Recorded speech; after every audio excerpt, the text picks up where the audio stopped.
Hello नमस्कार, welcome to G spectrum. तो काफ़ी ज़्यादा हॉरिफिक न्यूज़ आ रही है सामने, क्योंकि यूएसए ने फाइनली स्ट्राइक चालू कर दी है। स्ट्राइक और अपना जो ऑपरेशन है वो चालू कर दिया है वेनेजुएला के अगेंस्ट में। यहाँ पे आप वीडियोस में देख सकते हैं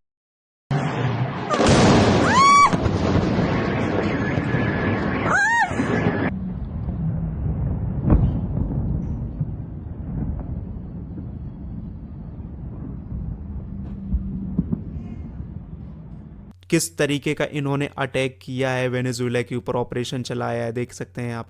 ठीक है, पूरे के पूरे ड्रामा वेनेजुएला में देखने को मिल रहा है। Explosion, rock carcass, helicopter spotted amid fears of US action. जो कैरकेस, जो वहाँ की जो कैपिटल है वेनेजुएला की, वहाँ पे ऑल ओवर द सिटी इन्होंने, ऑल ओवर द कैपिटल के ऊपर इन्होंने अटैक किया। अब देखिए, आप कंट्री की कैपिटल पे अटैक करना बहुत ज़्यादा, मैं कहूँगा, एक बोल्ड स्टेप माना जाता है किसी कंट्री के अलावा, किसी कंट्री के द्वारा। और ये इतना बड़ा अग्रेशन हमें बहुत ज़्यादा मैं कहूँगा एक बड़े वॉर की तरफ हमें ढकेलते हुए देखने को मिल रहा है। क्योंकि ये जो यूएस ने जो अटैक किया है खासतौर पे मदुरो को कैप्चर नहीं करने के लिए, और मदुरो को इन लोगों ने कैप्चर भी कर लिया है, निकोलस मदुरो को। जी हाँ, जिसकी वजह से ये पूरा वॉर ये लोग चलाना चाह रहे हैं। यहाँ पे आप डोनाल्ड ट्रंप की ट्वीट भी देख सकते हैं कि the United States of America has successfully carried out the large scale strike against Venezuela and its leader president Nicolas Maduro, who has been along with his wife captured and flown out of the country. जी देख सकते हैं आप कि यहाँ पे attack तो किया ही किया वेनेजुएला के ऊपर, वहाँ पे उसके अलावा वेनेजुएला के जो प्रेसिडेंट है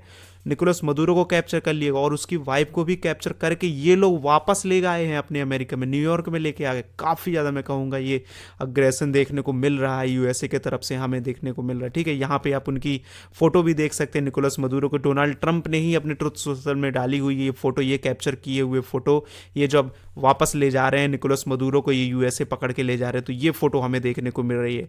अब ये लोग, आप पूछेंगे कि ये लोग पकड़ के मदुरो को आखिरकार यूएसए क्यों लेके जा रहे हैं, तो देखिए इसका सिंपल आंसर है, ये लोग वहीं पे ये अपना एक ढोंग रचने की कोशिश कर रहे हैं, जो एक छलावा रचने की कोशिश कर रहे हैं कि मदुरो जो है ड्रग डीलर वगैरह में बहुत ज़्यादा इन्वॉल्व रहता था, यूएसए में ड्रग भेजा करता था।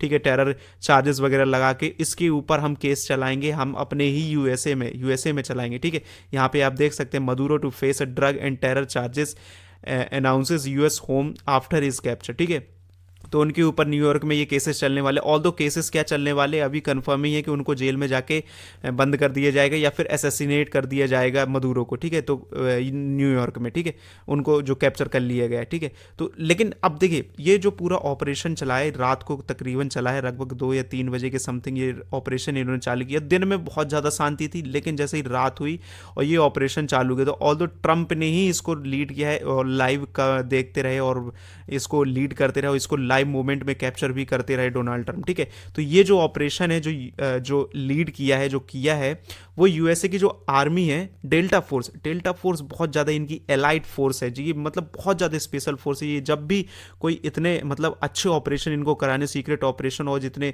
थोड़ा खतरनाक ऑपरेशन होते, तो इन्हीं का ही सहारा लेते हैं यूएस जो की जो फोर्सेज होती है। तो डेल्टा फोर्सेस ही इसमें आई, इस ऑपरेशन को पूरा इन्होंने कंडक्ट किया और निकोलस मदुरो को कैप्चर करके ये ले गए। ठीक है, आप डेल्टा फोर्सेस देखिए, कोई आर्म फोर्स नहीं है, ये वही फोर्स है जिसने उसामा बिन लादेन को जाके पाकिस्तान में मारा। ठीक है, और उसके अलावा इराक में अबू बकर बगदादी को मारा। तो काफ़ी ज़्यादा मैं कहूँगा स्ट्रॉन्ग फोर्स है ये, तो इसीलिए डोनाल्ड ट्रंप ने इसके ऊपर ट्रस्ट किया। और यही फोर्स गई हुई थी पूरे जो हेलीकॉप्टर्स वगैरह, लगभग दर्जन्स ऑफ द हेलीकॉप्टर आए हुए थे, अपाचे हेलीकॉप्टर, वो यहाँ पे इनके वेनेजुएला के एयर स्पेस में एंटर किए और उतरे, वहाँ के लैंड में उतरे और जाके, ठीक है, जाके वेनेजुएला के जो प्रेसिडेंशियल हाउस है वहाँ पे जाके मदुरो को कैप्चर की। इतनी ज़्यादा सिक्योरिटी होने के बावजूद, देखिए प्रेसिडेंशियल एरिया है तो सिक्योरिटी वगैरह तो होती ही होती है। ठीक है, तो उन सबको काउंटर करते हुए उन्होंने कैप्चर किया डेल्टा फोर्स ने, और मदुरो को वापस लिया हेलीकॉप्टर में, वापस ये फ्लू कर गए यूएसए की तरफ। ठीक है, कितना मैं कहूँगा ये एक सोचा समझा प्लान था, कितना पिन पॉइंट एक्यूरेट प्लान था कि मदुरो कहाँ पे है, कहाँ पे मिलेगा, कितनी ज़्यादा इन लोगों के पास इंटेलिजेंस थी इस पूरे मिशन को कंडक्ट करने के लिए। आप यहाँ पे देख सकते हैं, USA captures Venezuela leader and his wife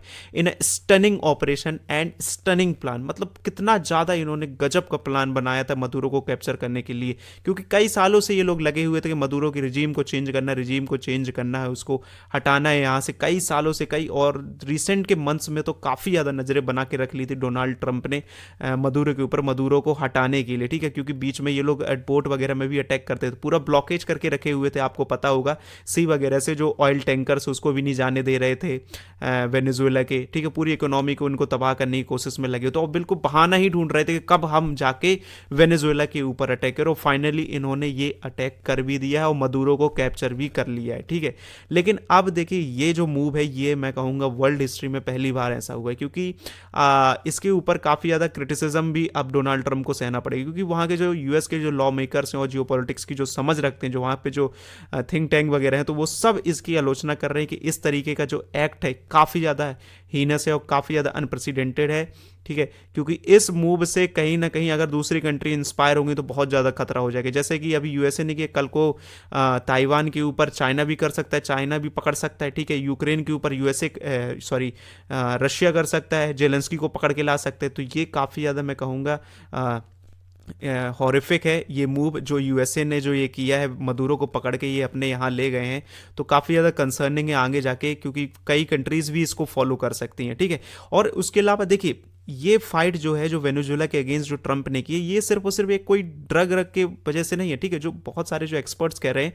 तो मेनली जो है यहाँ पे एक तो रिजीम चेंज करना था, क्योंकि निकोलस मदुरो क्या है, ये सपोर्टर थे चाइना के और रशिया के, तो ये बात बिल्कुल पसंद नहीं आती थी ट्रंप को कि ये हमारे इतने करीब कंट्री और इन कंट्रीज़ का साथ दे रहे उनके सपोर्ट में। तो एक तो ये कारण था, और दूसरा जो कारण था ट्रंप की बहुत ज़्यादा गहरी नज़रें थी यहाँ के ऑयल में। आपको पता ही होगा वेनेजुएला के पास वर्ल्ड का सबसे बड़ा रिसोर्स है वह ऑयल का, ठीक है, कच्चे तेल का। तो काफ़ी ज़्यादा इनकी नज़रें थी कि इस तेल को हम कब्जा लें ताकि हमारा प्रॉफिट बना रहे।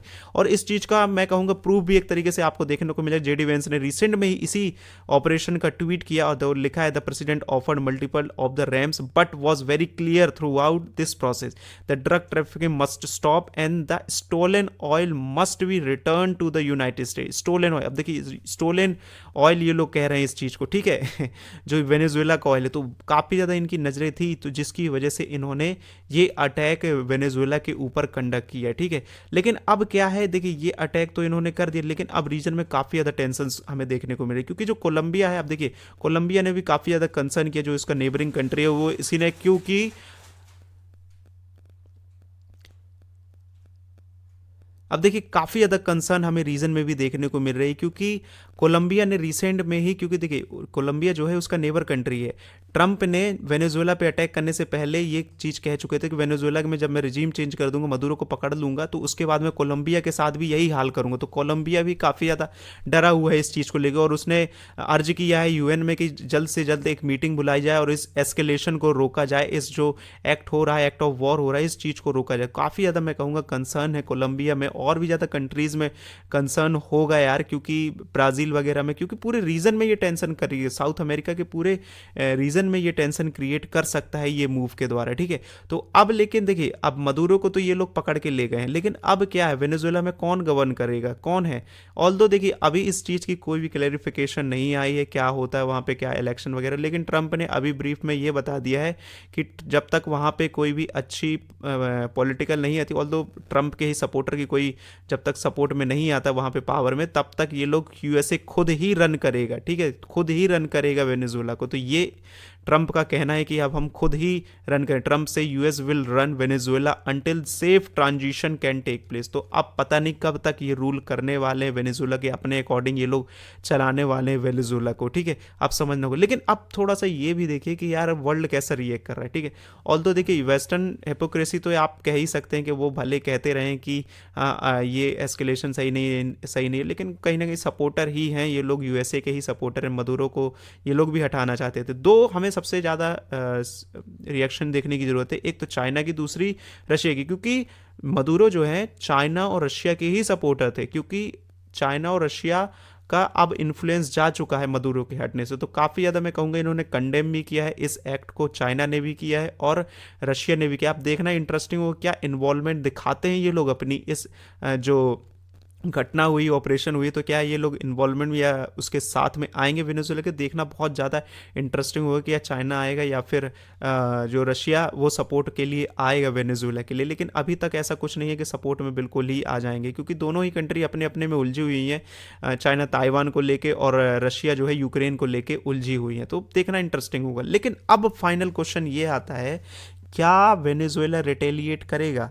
क्या करेगा, क्योंकि जब ये ऑपरेशन हो रहा था, देखिए जब उनके एयर स्पेस में जब उनके अपाचे हेलीकॉप्टर वगैरह मिलिट्री घुस रही थी, तब जाके मैं तो सब लोग सोच में है कि आखिरकार वेनेजुएला का डिफेंस कहाँ था। ठीक है, डिफेंस वगैरह उन्होंने क्यों नहीं किया, क्यों एक भी हेलीकॉप्टर वगैरह डाउन नहीं हो। तो ये तो काफ़ी ज़्यादा क्वेश्चन अभी भी बने हुए कि क्यों आखिरकार उसने अपोज अटैक नहीं किया था यूएसए के ऊपर। ऑल्दो एक हेलीकॉप्टर जरूर शॉट हुआ था यूएसए का, लेकिन वो भी फिर रिकवर हो गया और कोई भी इंजरीज वगैरह नहीं देखने को मिली है, कैजुअलिटीज़ देखने को मिली है यूएसए के तरफ से। तो देखना इंटरेस्टिंग था, क्या आखिरकार वहीं से कोई ऐसी चीज़ें थी जो सपोर्ट में थी यूएसए के लिए ग्राउंड लेवल में, क्या उनकी आर्मी वगैरह ने ही फूट थी जिसकी वजह से ये सब नहीं हुआ। लेकिन क्या अब रिटेलिएट करेगा वेनेजुएला?